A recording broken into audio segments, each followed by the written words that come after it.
प्रश्न संख्या 11 के चलते 11 नंबर प्रश्न क्या कहता है, ध्यान से 5 नैनो कूलम और 20 नैनो कूलम के दो बिंदु आवेश एक दूसरे से 25 सेंटीमीटर की दूरी पर है।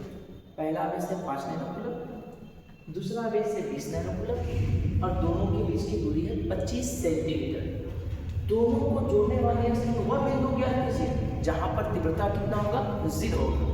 तो मानकर चलो कि दोनों के यहाँ पर छोटे वाले आवेश से लेते हैं कि यहाँ पर कोई पॉइंट और इस पॉइंट का नाम क्या दिया P, और इस बिंदु P पर तीव्रता को हम कितना ले रहे हैं, 0, यानी बिंदु P पर कुल तीव्रता का मान 0 है। गुड, चलो इस दूरी को निकालना है। तो मान लो कि यह दूरी कितना है, x। टोटल दूरी आपका दिया 25 सेंटीमीटर और इसमें से क्या चला गया, x। तो रेस्ट दूरी कितना हो गया, 25 माइनस x। चलिए अब देखते हैं x की वैल्यू क्या होगा, आपको x का मान पता है। चलिए सोल्व करते हैं। देखा जाए प्रश्न में तो चलो इस पॉइंट का नाम क्या दे दिए a और इस पॉइंट का नाम क्या दे दिए b। हमको कहाँ तीव्रता चाहिए, p पर, और p पर कुल तीव्रता की वैल्यू कितना है, 0, और उसके आधार पर किसका वैल्यू निकालेंगे, x का, यानी दूरी का। तो पहले a के कारण p पर निकालते हैं, a के कारण किस पर निकालते हैं, p पर, पहला तीव्रता।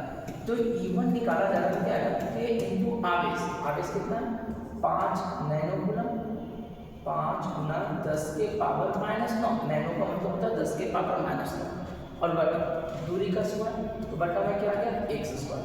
ये निकल गया पहला तीव्रता। दूसरा उसी तरह से निकालो, b पर आवेश से p पर तीव्रता निकालो। तो b के कारण p पर निकालो, E2 निकालते हैं, b के कारण p पर, तो E2 कितना है, तो k इनटू आवेश, आवेश कितना b पर बच्चों, 20 नैनो कूलम, और नैनो कूलम को कूलम में बदलोगे तो क्या लिखोगे, 20 गुना 10 के पावर -9, और दोनों के बीच का दूरी देखो, 20 से p का दूरी कितना देगा, 25 माइनस x आया, तो 25 माइनस x का क्या हो गया, होल स्क्वायर। तो ये हो गया E1 आ जाएगा। आइए दोनों की दिशा देख लेते हैं। a पर चार्ज क्या है, पॉजिटिव, और ये भी क्या, जिस बिंदु पर तीव्रता निकालते हैं पॉजिटिव, पॉजिटिव पॉजिटिव क्या होगा, विकर्षण। तो पहला तीव्रता का दिशा है। उसी तरह से देखो b पर भी क्या है, पॉजिटिव, और p पर भी पॉजिटिव, फिर पॉजिटिव पॉजिटिव क्या होगा, विकर्षण। तो विकर्षण होगा तो क्या होगा, दूर जाएगा, तो बिंदु p इस तरफ जाएगा, ये हो गया E2। तो दोनों की दिशा क्या हो गया, विपरीत, और विपरीत रहेगा तो कुल तीव्रता निकालने के लिए दोनों को क्या कर देंगे, घटा देंगे। समान दिशा रहेगा तो जोड़ देते हैं, विपरीत दिशा रहता है तो घटा देते हैं। तो यहाँ पे दिशा विपरीत आ रहा है, तो अगर कुल तीव्रता निकालोगे E बराबर, तो दोनों घटा दोगे, E1 माइनस कर दो बच्चों E2। अब बताओ बिंदु P पर कुल तीव्रता का मान क्वेश्चन में क्या दिया होता है, 0 दिया होता है, यानी E की वैल्यू 0 है, बराबर E1 और माइनस E2, माइनस में इधर आ गया तो प्लस में, यानी E2 बराबर क्या होगा बच्चों, E1। अब दोनों की वैल्यू को पुट कर दो, E2 कितना है बच्चों, देख लो, k इनटू 20 गुना 10 के पावर -9, और बटा में कितना आ गया, 25 माइनस x का होल स्क्वायर, बराबर।